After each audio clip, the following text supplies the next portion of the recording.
कोई एसएससी है जिसकी बिजनेस की इनकम 44 एडी, 44 एडीए या 44 एई के क्राइटेरिया फुलफिल करती है, लेकिन उसकी किसी अदर हेड की इनकम के कारण या कोई अदर इन्फॉर्मेशन या कोई क्राइटेरिया के कारण उसको ITR 3 फाइल करनी पड़ रही है, तो एसएससी चाहता है कि मैं बिना बैलेंस शीट और प्रॉफिट लॉस अकाउंट के भी ITR 3 फाइल कर सकता हूँ क्या?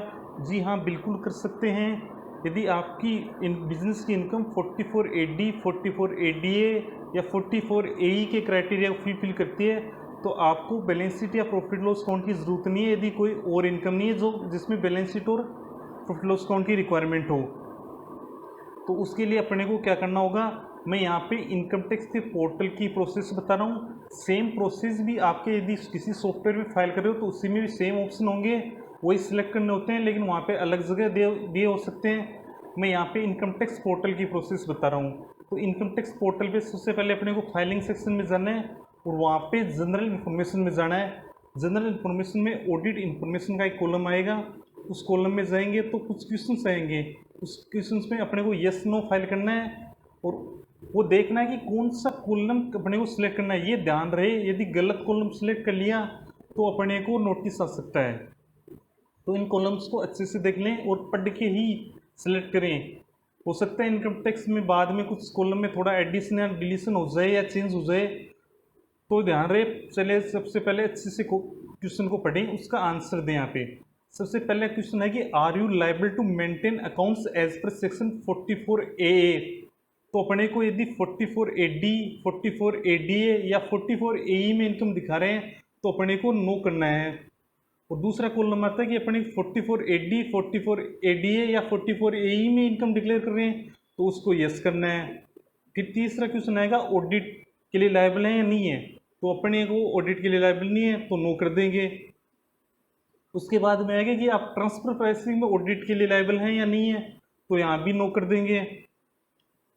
तो यदि दोनों कॉलम ऑडिट के नो हो गए तो ऑडिट रिपोर्ट की डेट तो होना ही पॉसिबल ही नहीं है, तो ये अपने आप नो हो जाएगा। नहीं सिलेक्ट नो आता है तो अपने को सिलेक्ट करना है।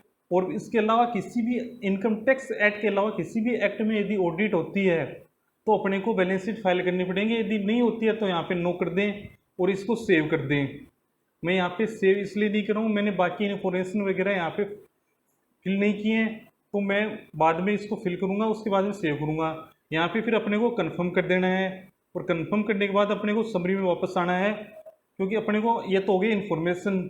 इसके बाद में अपने को प्रेजेंटेटिव बेसिस पे बैलेंस शीट के जो 4 पार्ट होते हैं, जैसे debtor, creditor, stock in trade और कैश बैलेंस दिखाना होता है, जैसे ITR 4 में वैसे का वैसे यहाँ पे रिपोर्ट करना है। यहाँ पे कॉलम अलग जगह होता है, वहाँ पे अलग जगह होता है। तो उसके लिए अपने को बैलेंस शीट सेक्शन में आना है। बैलेंस शीट सेक्शन में जाएंगे तो यहाँ पे नो काउंट केस का ऑप्शन आएगा एक, उस सी सेक्शन में उसको सिलेक्ट करना है। उसमें अपने को sundry, debtor, creditor, stock in trade और कैश बैलेंस को भरना है। यदि यहाँ पे अमाउंट 0 है तो 0 फिल करनी है, अन्यथा कोई अमाउंट है वो फिल करनी है। उसके बाद में सेव करके कंफर्म कर देना है। उसके बाद में अपने को चलना है प्रॉफिट लॉस अकाउंट में।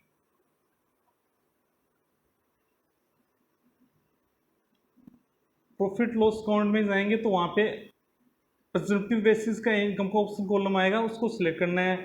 ये होता है 61 से 64 तक। तो इसमें ना अपने को जाना है प्रेजेंटेटिव बेसिस में 44 AD में है तो 44 AD में दिखा देंगे, जैसे ITR 4 में दिखाते हैं सेम टू सेम। और यदि अपने इनकम 44 ADA में है तो अपने को यहाँ पे 44 ADA में दिखा देंगे, और 44 AE में है तो 44 AE में दिखा देंगे और यहाँ पे आके कंफर्म कर देंगे।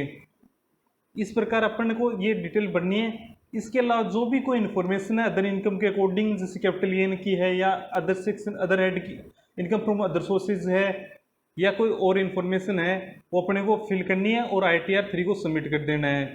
यदि आपने कॉलम सही सेलेक्ट किए हैं और इन्फॉर्मेशन प्रॉपर भरी है जो मैंने बताई है, तो आपको कोई भी दिक्कत नहीं है कि ITR प्रोसेस हो जाएगी। बिल्कुल भी दिक्कत नहीं, कोई भी किसी प्रकार का इसके कारण नोटिस नहीं है कि आपने बैलेंस शीट या प्रॉफिट लॉस अकाउंट फाइल नहीं किए।